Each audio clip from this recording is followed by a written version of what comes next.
Hello, Kathy. How are you doing? You need to place your microphone on mute.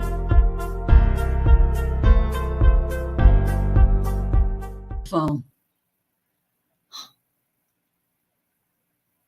Where is it? You can't hear me?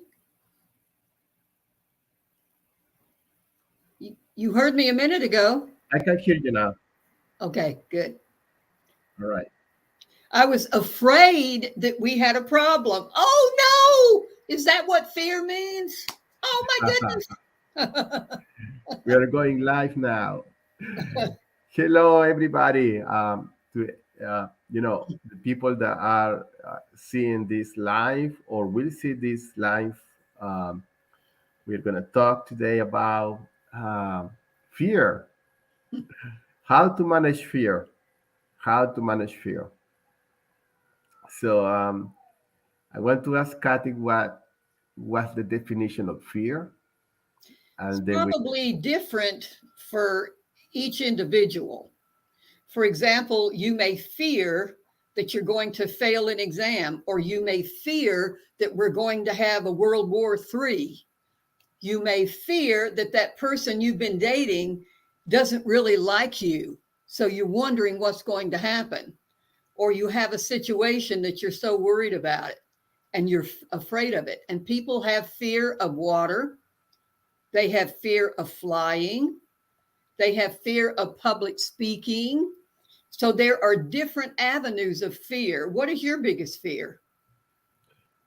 Oh, my biggest fear.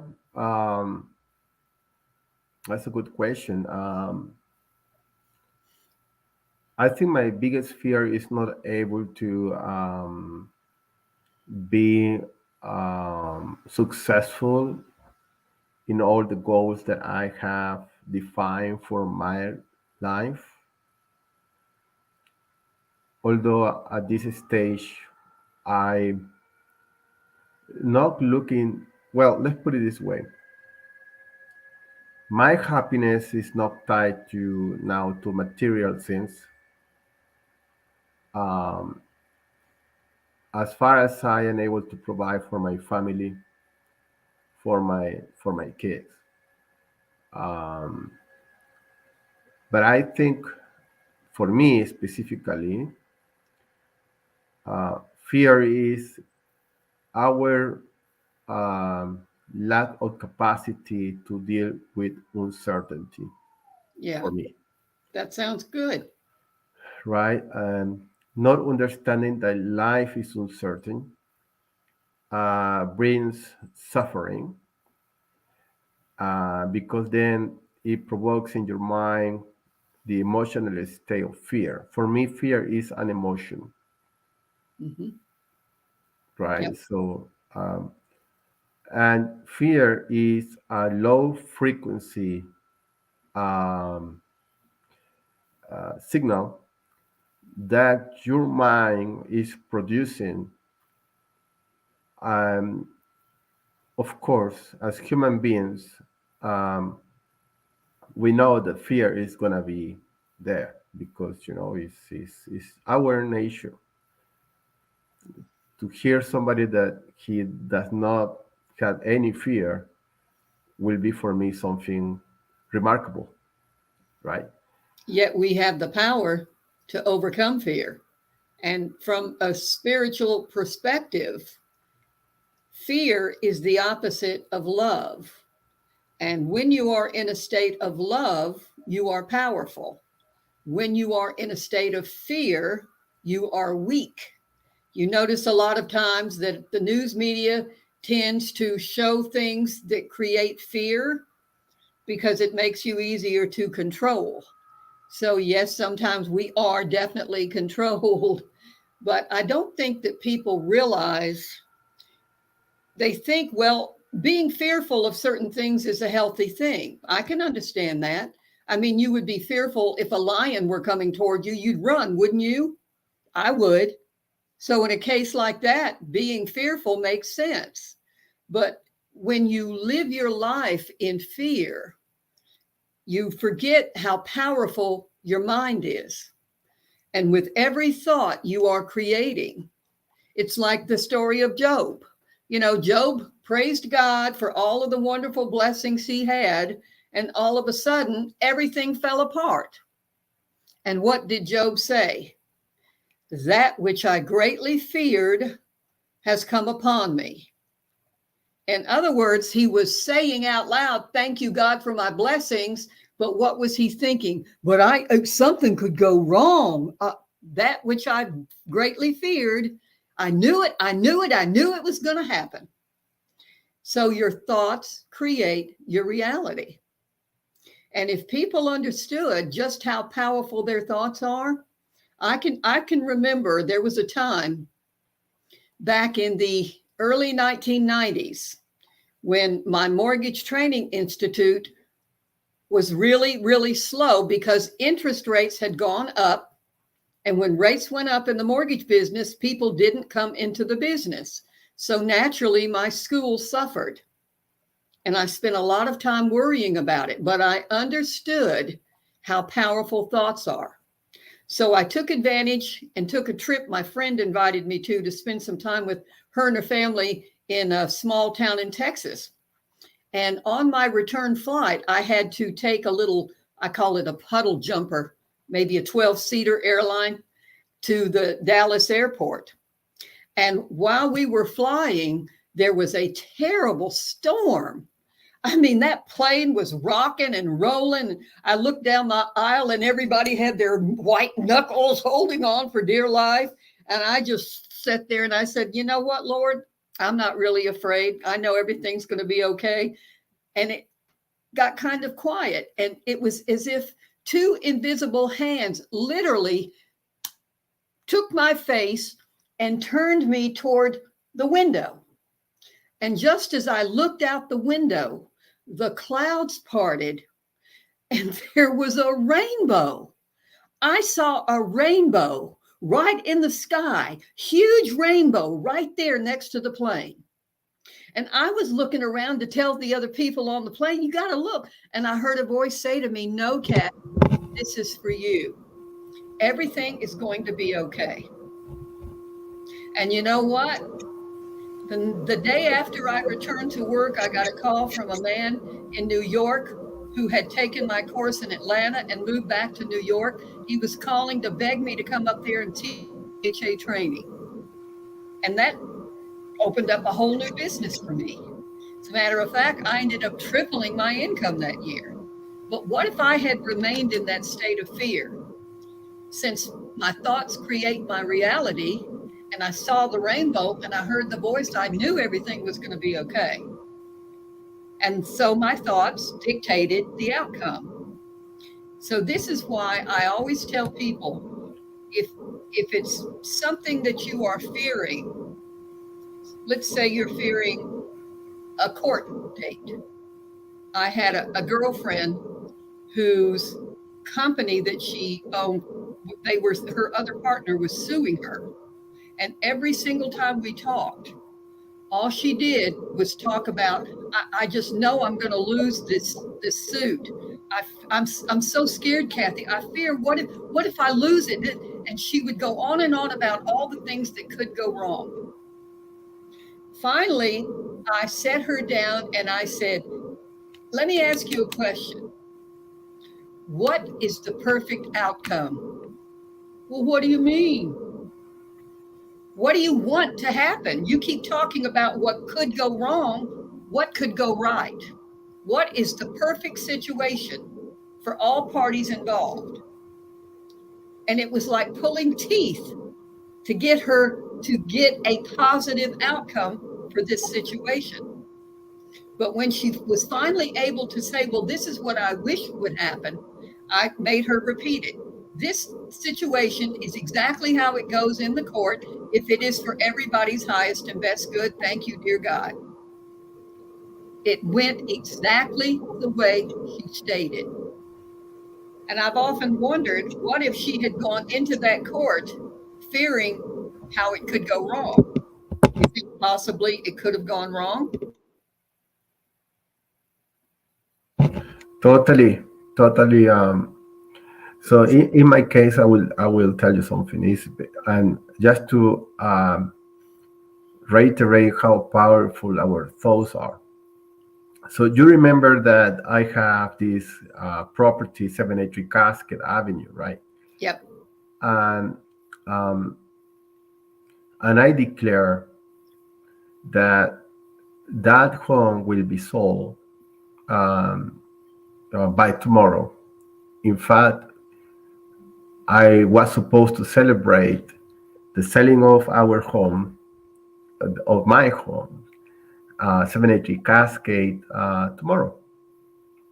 Um, I organize, well, friends organize, and I to go to a very nice concert with one of the most prestigious DJ in the world that was coming to Atlanta, Mr. Black Coffee.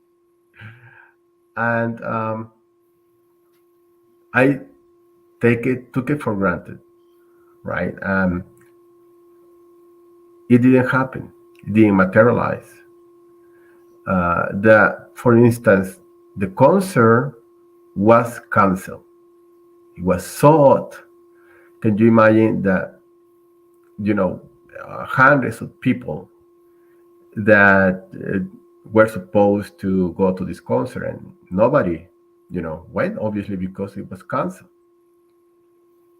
Then I received a text from the realtor and stating that, hey, that from the two offers that we received, one offer declined it, meaning that they decided to not to move forward, and the other offer is tied to what the owner of the building next to yours is gonna decide what to do, because for the builder does not make any sense to have uh, you know the purchase if they don't have access to the other building, meaning the neighbor that is on the right side of 783 Cascade. So that's the moment that I got into panic, because I have so many obligations, and I, you know, um, face the fear, Yeah. face the stress that comes with the fact that I have obligations to fulfill. But I just said, I have to deal with the situation, right? And then I posted in Facebook, inviting all of my realtor friends, yes, you that are looking, that maybe this is an opportunity for you. And who knows, it may turn another possibility, right? So I have to basically manage my fear and have the conviction that the timing is gonna maybe was not right, obviously was not, and that I have to keep having a positive thought that will bring 783 Cascade as a cell, right? And I was talking with a friend yesterday about it, and she said, but maybe you don't want to sell it. That was an interesting point, because maybe in my subconscious mind, I am not very happy with the price that I place it, because I put a very low price just to make it sellable. And I believe the price should be higher. But in the as I have the goal of just selling and have the funds, I, you know, basically said, no, I have to sell it, right? So that's where you need to regulate. You need to be very precise, because the universe is not going to work with you if you are self-doubting, right? And I realized yesterday, yeah. So my conscious mind is sure that I have to sell it. What conscious is? What is the definition of conscious and subconscious mind? Conscious mind is the fact that we can hear, smell, taste, see, right? That's our conscious mind. Our mind operates with our senses. The brain processes the information. But then there is another layer, is the subconscious mind, where you are not using your senses, but you're using your internal senses. So maybe in the internal sense, I am not declaring that I want to sell. So I am doing this interesting work of meditation and, you know, saying, I am fine. Calm down, little Raul. We will be fine. 499 is okay. So we will have to manage our ego, right? Our ego is internal. This belongs to us. And we need to calm down our ego. Our ego wants so many things. Wants things to be perfect. Our, depending on the person, right? But our ego wants perfection, wants something beautiful, right? And sometimes we need to say, ego, it's okay. Selling for 99 is fine. We will, I know we deserve more, but 499 is okay because we have to be on action to make other projects, right? So that's, I think that's when you manage fear, right? I was terrified because I don't know what am I going to say to the people I care the most, that, this is delayed, because we are also afraid of the repercussions around us. To face it, that you need to talk to your brother about something that you don't want to talk, to face it that you have to say the truth of something that is very uncomfortable to you, to face it that you make a mistake and you need to fix it,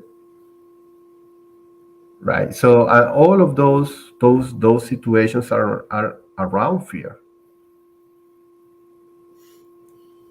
And if you are totally aware, that's where the awareness comes, right? If you are aware, because most people are not aware, that is when the magic starts, right? Another example, I was struggling because one of my houses was not rented. We look into my checking account with my accountant, said, Raul, we are in big trouble. We had a gap of $5,000 and you don't have any rent inflow, cash coming in. And I told my accountant, don't worry. We just need to pray. We just need to be bold and have the confidence that that problem will be solved. 4 days passed. Somebody called me saying, I really need a house for my mother because the basement is full of water and we're talking with the insurance. And they say it's going to take at least 2 months to resolve the problem. Can you help us? There you go. Here you go. Thank you, God. And that was a thank you, big thank you, God. I said, thank you, Father. You always don't give up on me. I mean, it's like you're always helping me. Hmm. And if I can remember when I went to work for a home builder as an on-site sales agent, and I couldn't have picked the worst time to go to this new job. No sooner did I get on site than interest rates jumped from 10 to 12 to 14. They were 16.5% within 2 months of my taking that job. And needless to say, I wasn't selling any houses. And I was beginning to panic. You talk about a state of fear. I thought, how am I going to pay my bills? I'm not selling any houses. I'm not going to make any money. But I knew that God had always provided for me. So I made the statement out loud, I know there is a way to sell these houses. And I thank you, universe. I thank you, dear God, for showing me the way. And I went to sleep. When I woke up the next morning, this thought popped into my head. people talk about interest rates, but all they really care about is what the monthly payment will be. And I'm driving to work and I think that, hey, yeah, that's a pretty good idea. You know what I think I'm going to do is create a flyer that for each of the floor plans we offer. And the flyer is going to say, if you want to buy this house, this is the cash you need for the down payment and your closing costs. This is what your monthly payment will be. And this is how much money you need to make per month to qualify for the loan. And I typed it up and I ran off some copies in the office and I ran back to the model home and a couple walked in the door. I said, can I help you? And the first words out of their mouth was, no, we're just looking. We can't afford a house with these rates. And I said, well, what if you could? What if I could put you into a house with a monthly payment that you could handle? And I handed them that sheet of paper. And they looked at it and they said, well, we have this much money, and I thought the payment would be a lot more than that, and we make more than this income. Let's go look. And I sold a house there. As a matter of fact, that was in November, and in December, I sold 26 houses. Wow. And by the first of the next year, I had sold 163 houses. And I don't take the credit because God is the one who told me how to make the sales. But to all the other on-site agents, it was impossible. Oh, she has the best model home. It's not fair. I want her model home. So they took me out of that model home and they put me in another one. Nobody sold in my old one, but I sold in the new one. I tried to give them the information, but their ego would not accept that a newbie knew more than they did. But when you have God on your side, you can't lose, right? Absolutely. I think um, when you're clear in what you want, when you are clear of um, that the timing, God's timing are always perfect. Mm-hmm. When you are clear that when you manifest and when you play action into that manifestation, that's the most powerful situation you can expect, like with the best outcome possible. That is when miracles are happening. Yeah. And Well, fear, How about this one, Raul? How would you like to be told, Kathy, you have cancer? I immediately went into a state of fear. My sister had died from cancer. Many of my other relatives had died from cancer. And a lot of times I wondered if that fear had not been in my subconscious mind. mm-hmm. And my first reaction was total fear. I mean, I broke out in a cold sweat and then I stopped and I said, well, okay, so possibly I could create this thinking about my sister and what she went through. But I also know that I'm a child of God. And as such, I know that God takes care of me. So let's just get her done. And I chose natural treatment, non-invasive treatment. And within 12 weeks, I was free of cancer. And it has not returned since 2014. So I could have fallen into fear. And if you go to the doctor, they will surely keep you in fear. When my girlfriend got cancer, guess what the doctor said? I suggested that she hold off on the surgery until she checked out some alternative sources. And I found a medical doctor who treated naturally. But guess what the doctor she had gone to said? If you don't get in here right now, you could be dead within 30 days. And you know what's interesting? I've had several girlfriends who had the same type of cancer, and every one of them, their doctor said the same thing. You better get in here right now or you'll be dead in 30 days. And she has regretted that to this day, that she let fear conquer, and she's had nothing but trouble ever since. Hmm. I wondered, what if I had gone to that other medical doctor? Those are the choices that we make. But you know what, Raul? Even if you do give in to fear, it's okay. Forgive yourself. Just let it go and just say, well, I won't let that happen again. You can't beat yourself up over it. You know what I mean? Oh, absolutely, absolutely. I think you know, when you have this situation of illness, right, like cancer or others, I think it's a test. I also consider this like a test for your faith, and it's like another assignment, right? You receive the assignment of how to deal with cancer, so then you can talk about it. Mhm. Otherwise, you don't have any story about that chapter of your homework, right? Absolutely. And So the you say, wonderful book by Louise Hay, You Can Heal Your Life, mm-hmm. is a tribute to understanding how your thoughts create your sickness. And I would recommend that book to anybody who is experiencing any kind of illness because there is no illness on this planet that cannot be healed. No illness, no injury that cannot be healed. But it's all going to have to be if you believe that it is possible. Yeah, that's very interesting. Like when you are in working in the spiritual realm, right? Um, all makes sense because the spiritual realm, how I call it, reality, um, there's no sickness. There's not, and that's where when you apply um, latest technology, like the quantum physics, quantum mechanics, it has an explanation. It's a very interesting explanation of how people recover from cancer and other illness.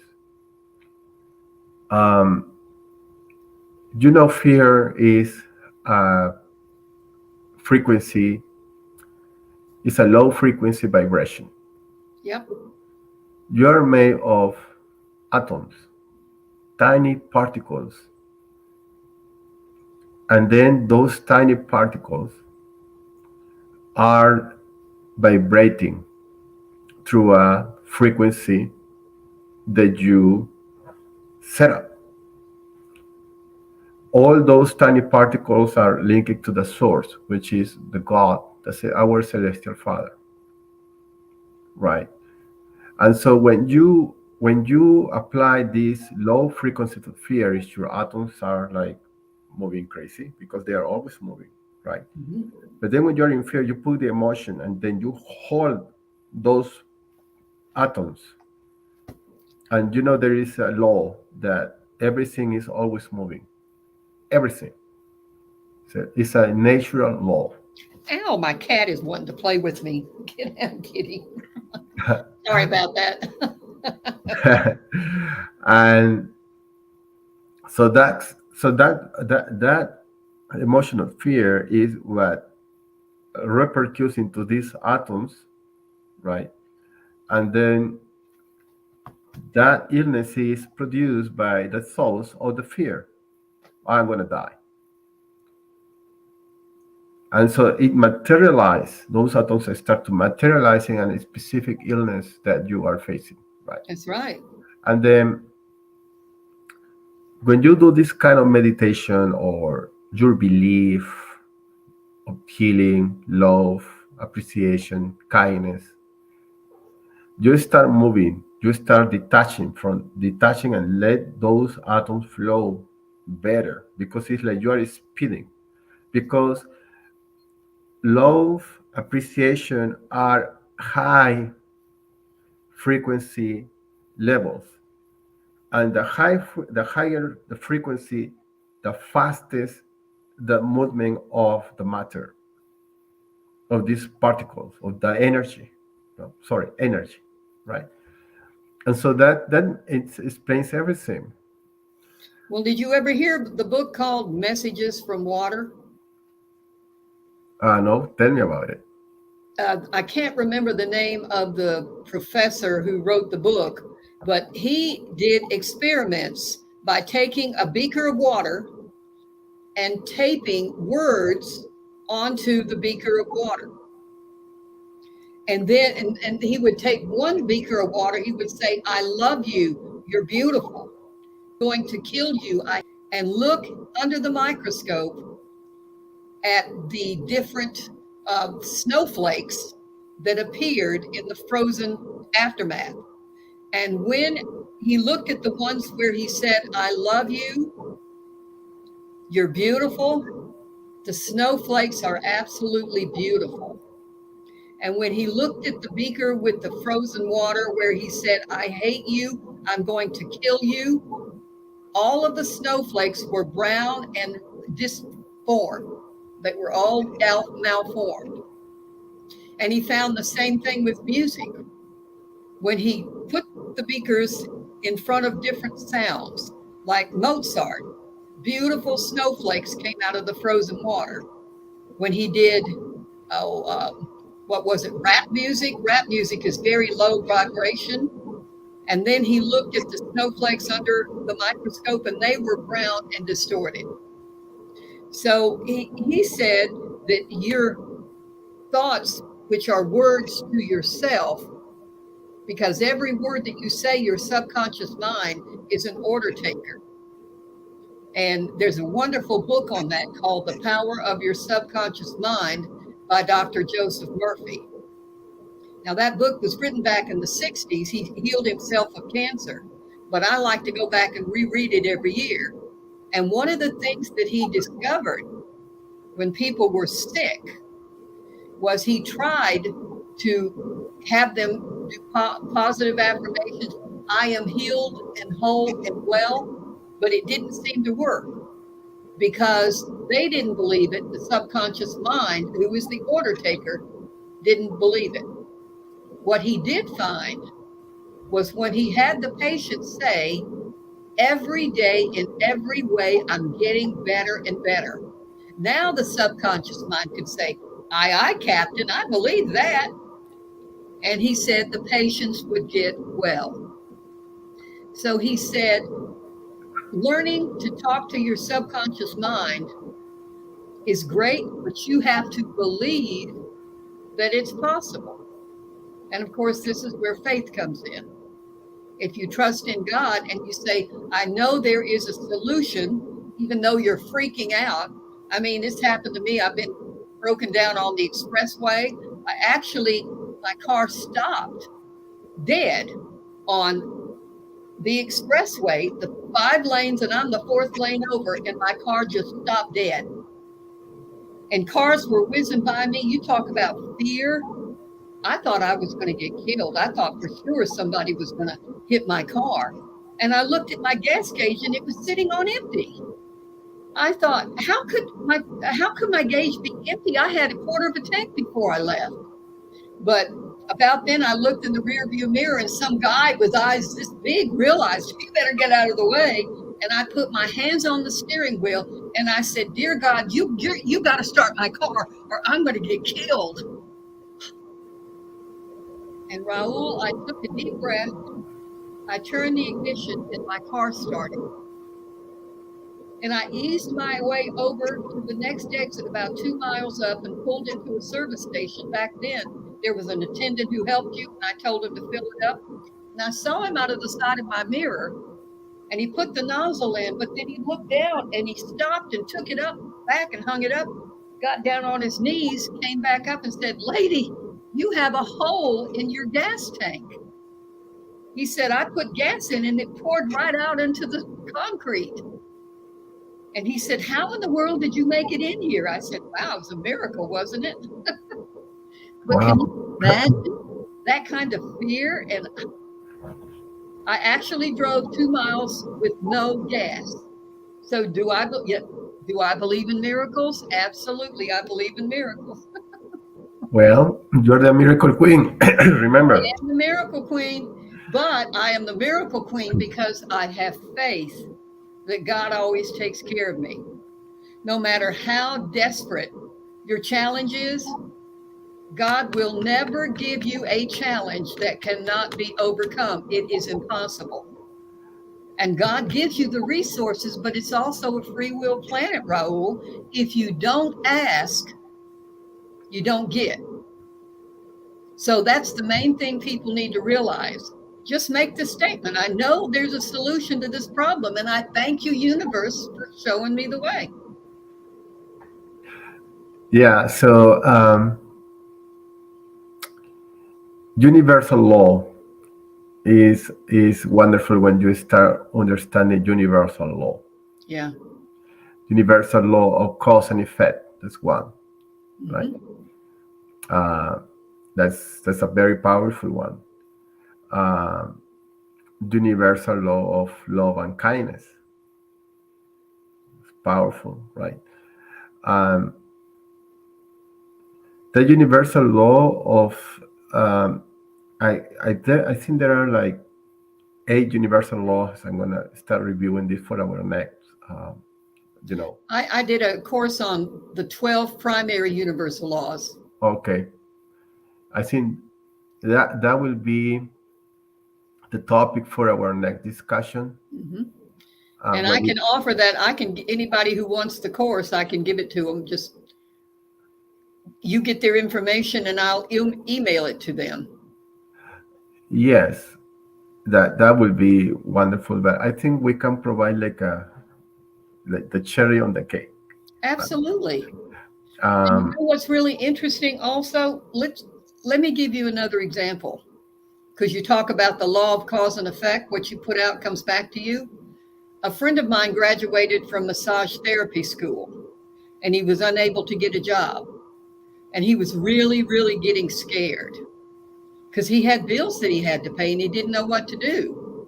And I said to him, you should continue to look for a job, but in the meantime, why don't you go volunteer at a nursing home or something with elderly people? It'll keep your hand into the massage and it'll really help the elderly people. And of course, it took a lot of cajoling to get him to do it because I'm not going to go give myself away free. And I explained to him, you know what? You never know who you're going to meet there. So we finally decided to do it. And he went to a local nursing home, showed him his certificate of completion, told him he'd like to offer free massage to the elderly people there to keep in while he was looking for a job.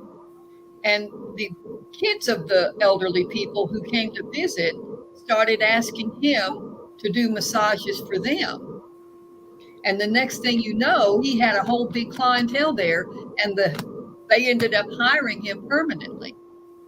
Well, this idea of what you put out comes back to you. I have shared this with so many people who call, I lost my job at the mortgage company. What am I going to do?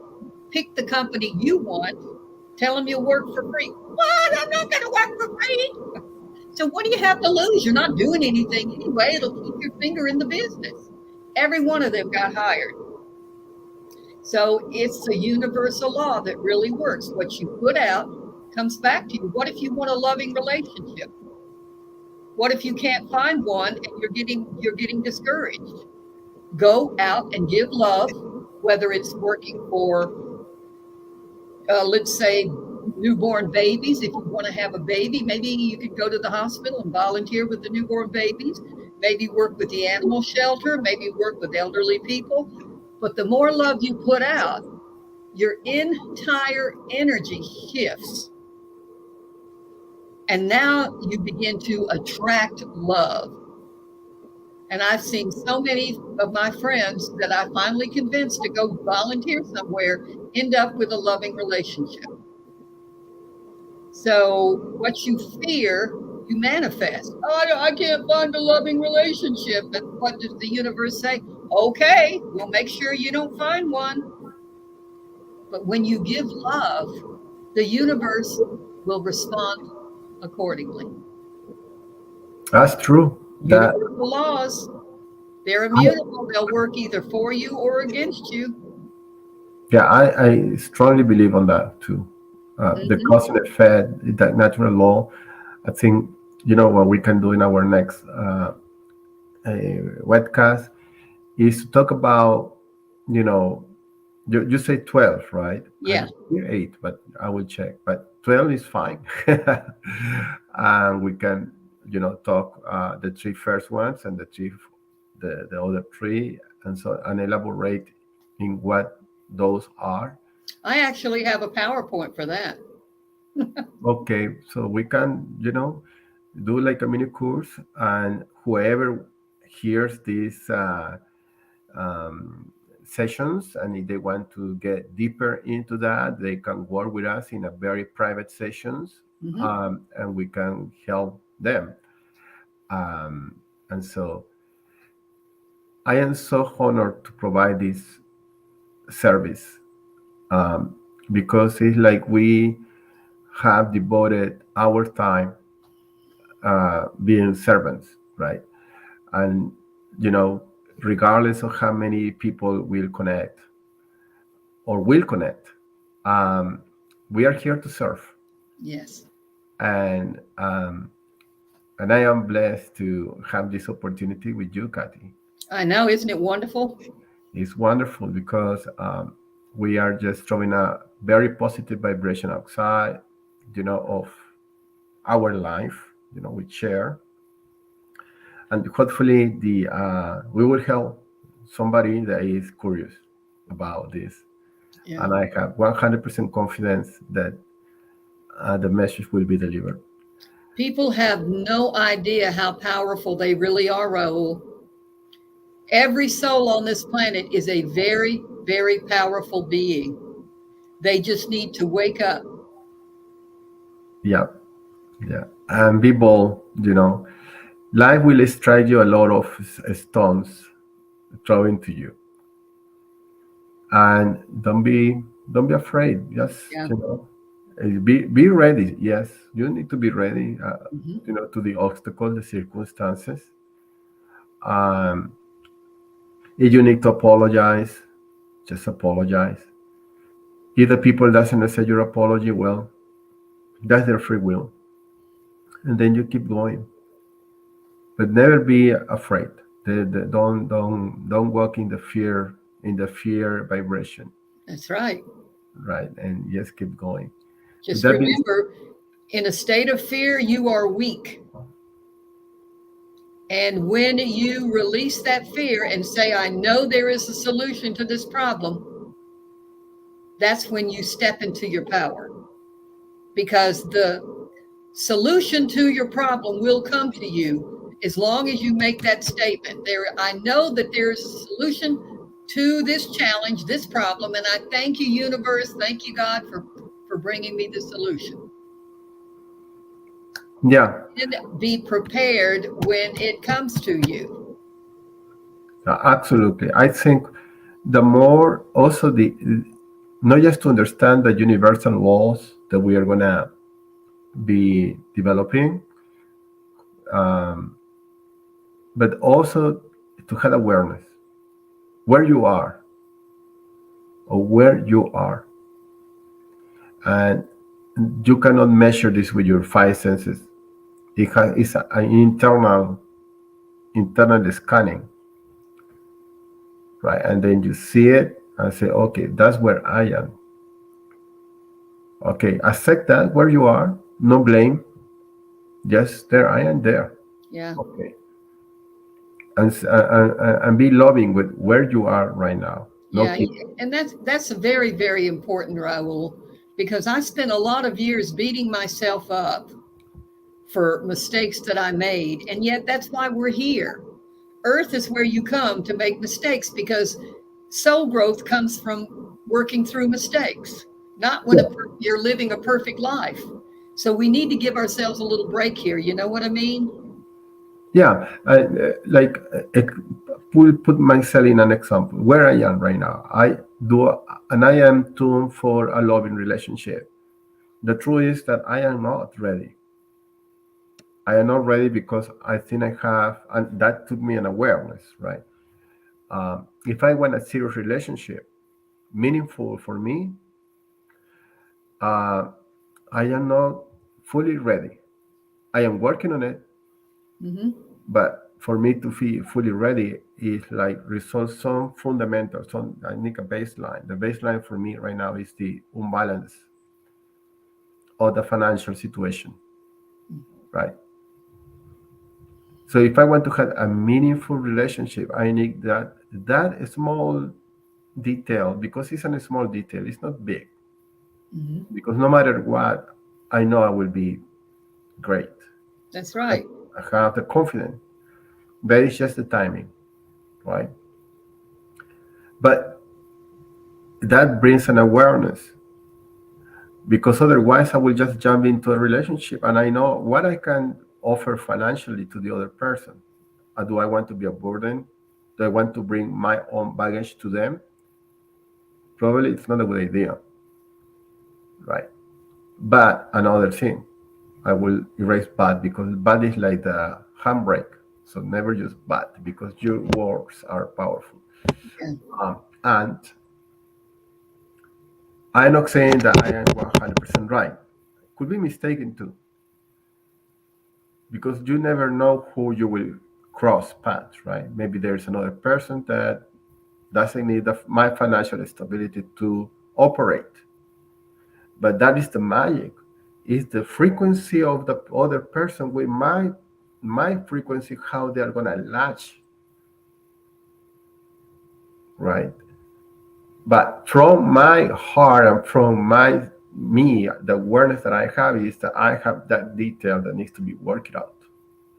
So I'm not neglecting to have a loving relationship, but and also where I am and what I can offer, and I have to be genuine and That's authentic. right. And you can simply say that I know as a child of God that my birthright is a loving relationship. And I know when the timing is right, dear God, I can't wait to meet this wonderful person. Right. So that's You're allowing you're allowing God in the universe to determine when the time is right. Why? Because you have faith that they only want what is in your highest and best good. So exactly. you can do that. Yeah, totally. Hmm. So that's that. So that's where. So that's why it's so important to have this awareness of where you are, personal development, spirituality, um, meditation. All of those are the toolkit. The more we understand, the more tools that we have in our arsenal will allow us to walk great.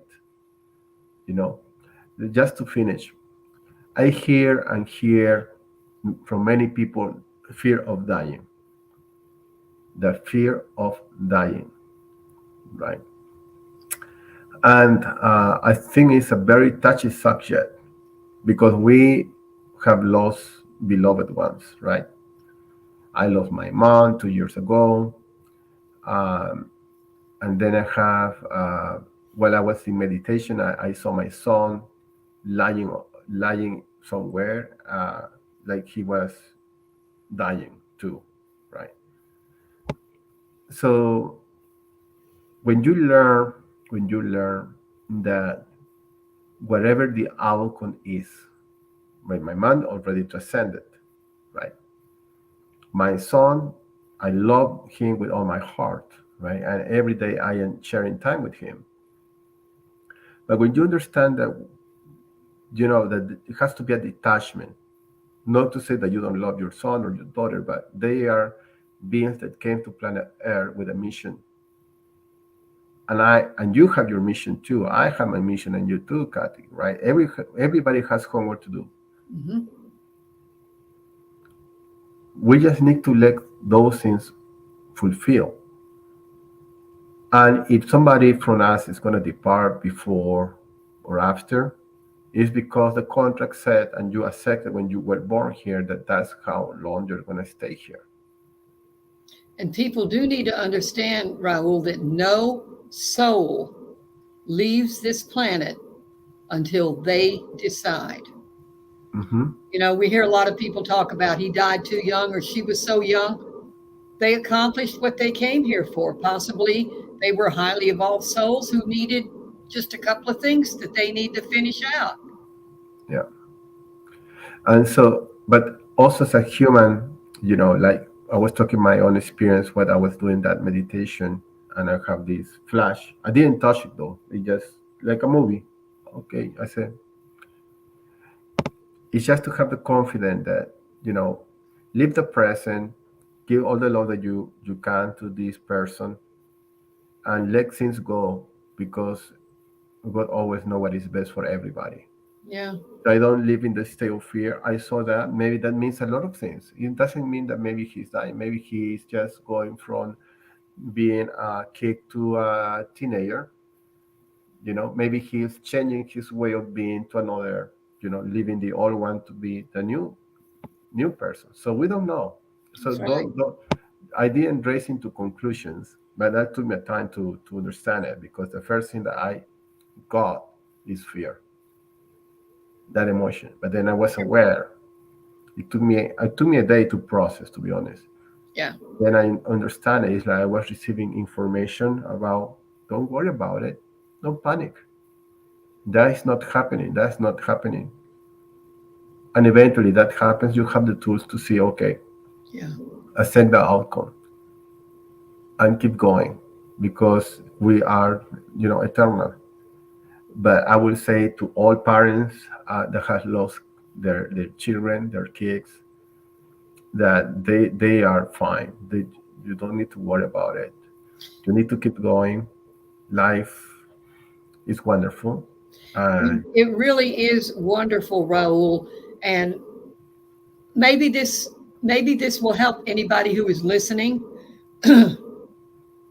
It's really hard for people to picture heaven and all the process that you go through. But this is a true story about a young couple who brought home their new baby daughter. And when they got her settled in her crib, they brought in their 4-year-old son to meet his new baby sister. And he stood there silently looking at her, and he looked up at his parents and he said, "May I please speak to her alone?" Well, the parents looked at each other, thought, well, okay. They said, "Of course, son." But before they left the room, they turned on the baby monitor. Do you know what this young boy said to his baby sister? He said, "You have to tell me about God. I'm starting to forget." wow, Because from what I have read, when a soul comes into this planet, they know who they are and they know who God is. But by the time they're 5 years old, they have forgotten. And that little boy said, "You have to tell me about God. I'm starting to forget." True story. wow, I can't believe that. Amazing, isn't it? Yeah, no, that's amazing. That's amazing. Hey, Kathy, as usual, we overpassed the time. So I want to thank you for being with me on this, you know, webcast through Facebook and through YouTube. And I guess I will see you next Thursday. All right. Oh, sounds We, good to me. we have a topic now. We are going to talk about the universal laws. Mm-hmm. That's so awesome. All Mm-hmm. right. Take care, Kathy. Goodbye now. Goodbye. And if anybody's listening, just remember you have no idea how much you are loved and how much you matter. I don't ever want you to forget that. That's great. Love and kindness for everybody. Take Take care. care.